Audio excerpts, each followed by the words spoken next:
Hi hello नमस्कार, मी कोमल आपल्या एका नवीन व्हिडिओमध्ये तुमचं सगळ्याचं स्वागत करते.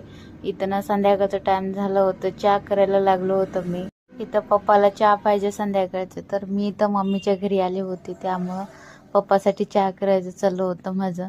तर पप्पा शेतावरून आले होते, पप्पाला चहा पाहिजे दररोजचं संध्याकाळचं टाइम झालं की, त्यामुळं मी चहा करून घ्यायला लागलो होतो. इथं ऑलमोस्ट चहा झालं होतं सगळं.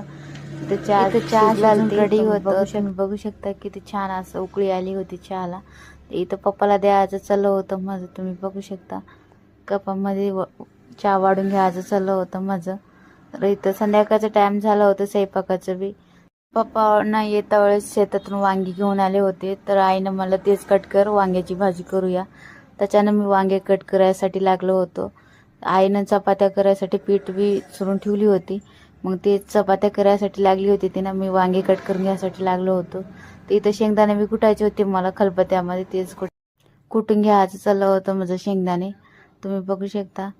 तर इथं संध्याकाळचं टाइम झालं होतं, तर दिवाबत्ती तर करायचीच होती, त्यामुळं पप्पा त्यांनी दिवा लावले होते देवासमोर.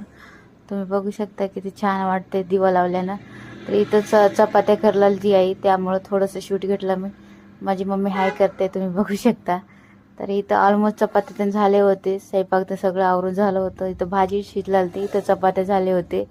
तर आईच्या घरचं व्हिडिओ कसं वाटलं तुम्हाला नक्की कमेंट करून सांगा. तर आजच्याला एवढंच होतं. तर भेटू मग नेक्स्ट व्हिडिओमध्ये. तर बाय.